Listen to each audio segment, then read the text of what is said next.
Hello everyone, मैं मिथुन सिंह स्वागत करता हूं आप सभी का। आशा करता हूं आप सभी बहुत अच्छे होंगे। देखिए, बीपीएससी टीआरई 3.0 का जो नोटिफिकेशन है वो जारी कर दिया गया है और फॉर्म भरने के लिए डेट भी अनाउंस कर दी गई है और एग्जाम का डेट भी जो पहले से तय था। देखिए, इस बीपीएससी वाले टीचर भर्ती को अगर आप देखोगे तो इन लोगों ने ना सबसे अच्छी बात क्या करी है, न्यूज़पेपर के माध्यम से ये पहले ही इंफॉर्मेशन देते हैं कि आप मेंटली जो है तैयार रह पाओ।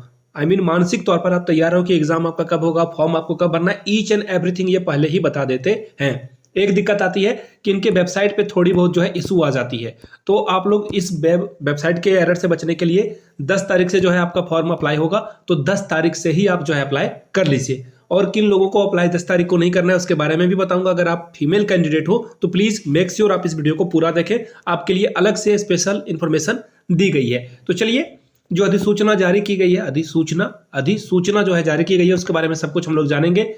एसटेट और सीटेट में अपेयरिंग वाले छात्रों को मौका मिलेगा या नहीं, 1 to 5, 6 to 8, 9, 10, 11, 12 में पदों की संख्या क्या रहने वाली है, ये देखो, ये रहा इनका ऑफिशियल पीडीएफ। एक एक करके सारी जानकारी को हम लोग देखेंगे। यहाँ पे जैसे आप इसे ओपन करोगे तो देखिए, इन्होंने बिल्कुल सब कुछ, क्वालिफिकेशन, ईच एंड एवरीथिंग इन्होंने यहाँ पे क्रिस्टल क्लियर बता रखा है। ठीक है, सब्जेक्ट कॉम्बिनेशन भी बता रखा है, सिलेबस भी बता रखा है। ठीक है, तो किसी भी तरह की कोई समस्या आपको देखने को नहीं मिलेगी। तो इन चीजों को आप ध्यान में रखेंगे। सबसे पहले ऑनलाइन का डेट आपको मैं पहले मेंशन करके बता देता हूं। रजिस्ट्रेशन एवं भुगतान यानी कि पेमेंट करने की जो डेट है वो 10/12 से लेकर के 23/12/2024 तक रहेगा। और अंतिम तिथि जो है यानी कि लेट फाइन के साथ वो देखो 25/2/2024 को आप कर सकते हो, यानी कि 2 दिन एक्स्ट्रा आपको मिलेगा लेट फाइन के साथ।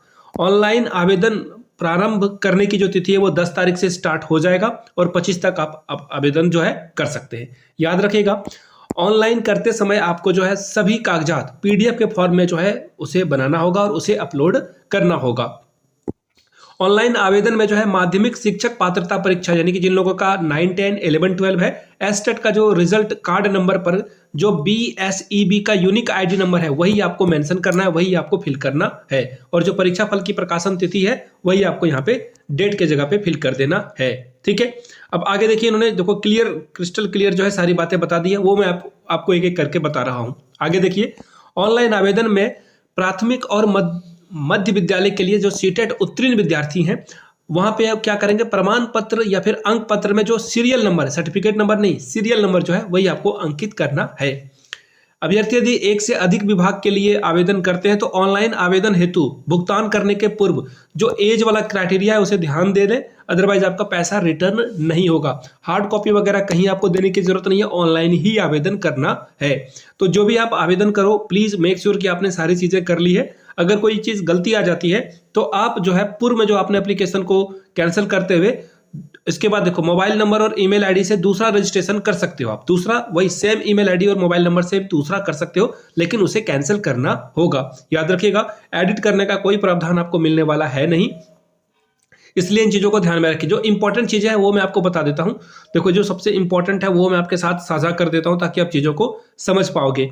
Wait a minute, Aadhaar card के बारे में इन्होंने देखिए कुछ जानकारियां दी है। आधार कार्ड के बारे में मैं आपको बताना चाहता हूं। देखो, वेट ए मिनट, वो बहुत इंपॉर्टेंट है, ये चीजें जो है बहुत बहुत ज्यादा इंपॉर्टेंट है, इसलिए मैं आपको ये पहले ही बता देना चाहता हूं। हर जगह पे ये इन्फॉर्मेशन अवेलेबल नहीं है, लोग सिर्फ भर्ती ये आ गई वो आ गई चीजों को कर रहे हैं। मैं आपको बता देता हूं। देखो, एक्चुअली मुझे दिख नहीं रहा अभी, खैर मैं आपको बता देता हूँ। देखो, आधार कार्ड में जो मोबाइल नंबर है ना, जो रजिस्टर्ड आपका मोबाइल नंबर है, वो रजिस्टर्ड मोबाइल नंबर आपको मेंशन करना है। और ये रजिस्ट्रेशन मोबाइल नंबर जिसपे OTP आ सके, वेरिफिकेशन हो सके, वही मोबाइल नंबर जो है आपको यूज करना है। याद रखिएगा, अदरवाइज बाद में जो है आपका जॉब होने के बावजूद वह चीजें आपके हाथ से फिसल सकती है। ये बातें इन्होंने स्पष्ट रूप से बता दी है।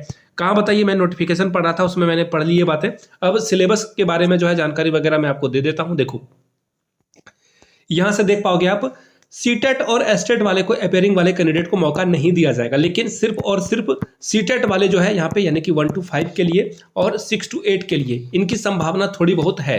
ऐसा मैं क्यों कह रहा हूं, क्योंकि 20 फरवरी तक आप अप्लाई कर सकते हो। 25 तक अगर आपका रिजल्ट आ जाता है तो आप यहाँ पे एलिजिबल हो जाते हो। लेकिन फिर उसके साथ एक कैच ये भी आता है ना कि सब जो सर्टिफिकेट आता है उसमें सीरियल नंबर आता है, उसमें जो है सीरियल नंबर आता है। इसके ऊपर एक डेडिकेटेड वीडियो अलग से बना देंगे, टेक्निकल चीजों के बारे में बता देंगे ताकि आपका किसी भी तरह का कोई समस्या ना रह जाए। ठीक है, अब देख लीजिए जो क्लास 1 to 5, 6 to 8, 10 के लिए देखिए दो अलग अलग जगह से रिक्रूटमेंट आएगी। पहला तो एक शिक्षा विभाग की ओर से जो है रिक्रूटमेंट निकाली जाएगी और एक कल्याण विभाग की ओर से जो है निकाली जाती है पोस्ट।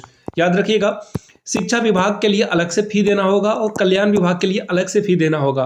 तो अगर आप दोनों के लिए अप्लाई करोगे तो फी आपकी ज़्यादा जो है हो जाएगी। क्लियर हो गई बात? यानी कि जो एस्टेट वाले बच्चे हैं वो तो किसी हाल में अप्लाई कर ही नहीं सकते हैं। ये चीज़ें हो गई।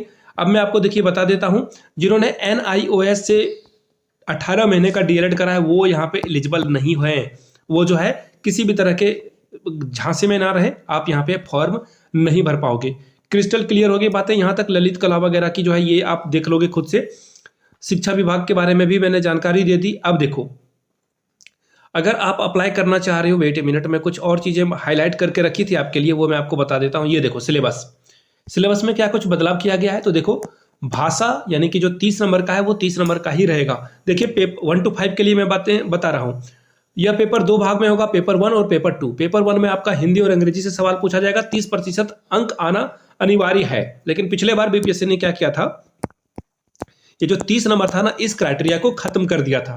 हो सकता है इस बार हो भी ना हो, तो प्लीज इस झांसे में ना रहे। यहाँ पे अनिवार्य लिख दिया गया है। आगे देखिए भाग 2 में जो 40 नंबर है वो प्राथमिक गणित, सामाजिक जो मानसिक क्षमता परीक्षण है, सामान्य जागरूकता है, सामान्य विज्ञान है, सामाजिक विज्ञान है, भारतीय राष्ट्रीय आंदोलन है, इसके अलावा भूगोल और पर्यावरण से संबंधित सवाल आपसे पूछ लिए जाएंगे। 8 को 5 से मल्टीप्लाई कर दो, 5 अलग अलग सब्जेक्ट है। 40 मार्क्स का आपका जो है पेपर 1 होगा। याद रखिएगा ये सिलेबस मैं फिर से नहीं दोहराऊंगा।